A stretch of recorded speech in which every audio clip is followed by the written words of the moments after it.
Hello everyone, welcome. In the previous video, excluding the one about jet lag, I talked a little about semaglutide drugs, Ozempic, and the like. In this video, I will talk a little about the paradigm of perpetual growth. If you like it, press the like button, comment, share the video. I will talk a little about the paradigm of perpetual growth concerning weight training and muscle growth. But this paradigm is well known in the field of economics. A healthy economy must constantly grow. Stagnation equals decline. Among the most visible results of decades of this economical approach, we have the current ecological catastrophe and roughly 1% of the richest holding around 50% of the world's wealth. In weight training, the consequences may also be quite embarrassing.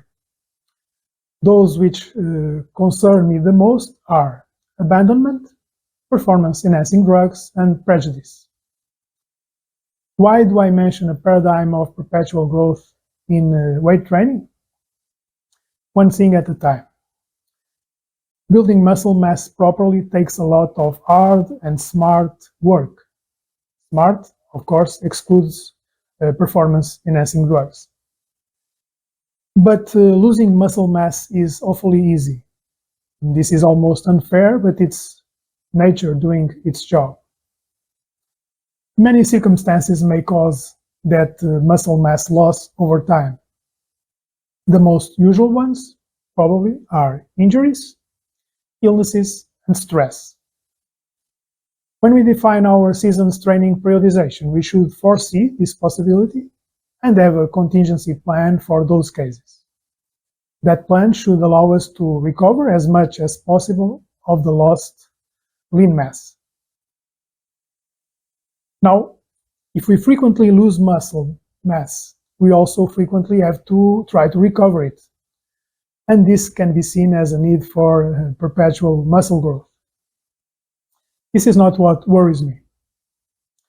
What worries me is that kind of perpetual muscle growth, motivation, that some businesses and people eager to prosper financially in this area try to inspire.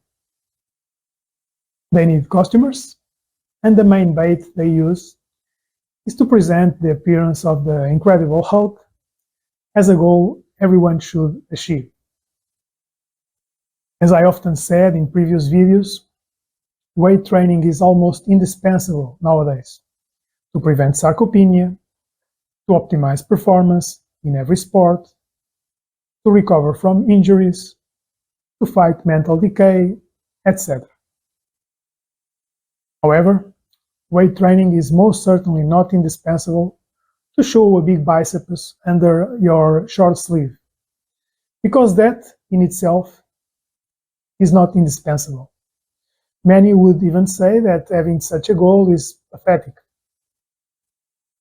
But the worst of all is the stigma, the prejudice it creates in the minds of many people about weight training, which of course keeps that people away from an incredibly healthy practice and makes that people almost the greatest menace to the growth that really matters, that of the number of weight training practitioners.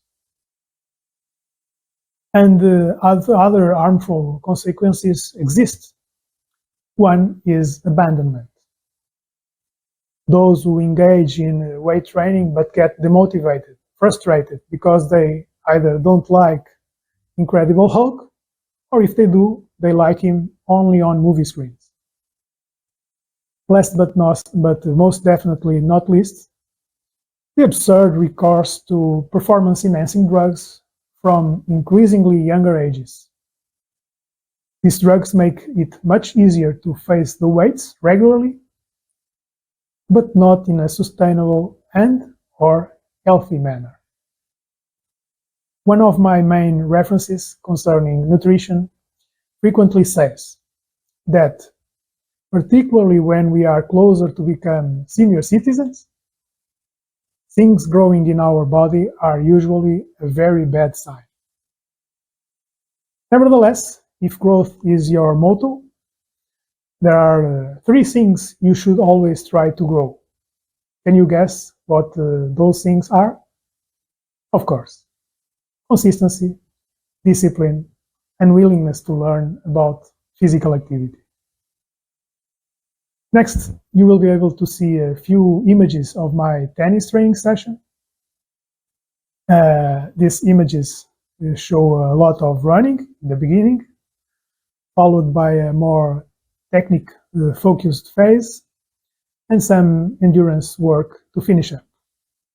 All in all, another fantastic 2-hour session of demanding physical activity, which is much more than physical since it requires focus, constant decision-making, and strategic thinking. In other words, it's just tennis. In the next video, I will talk a little about the importance of correctly adjusting the equipment we use in our training sessions. Now, if you like what I regularly publish, subscribe to the channel and press the bell to receive all the notifications. See you soon.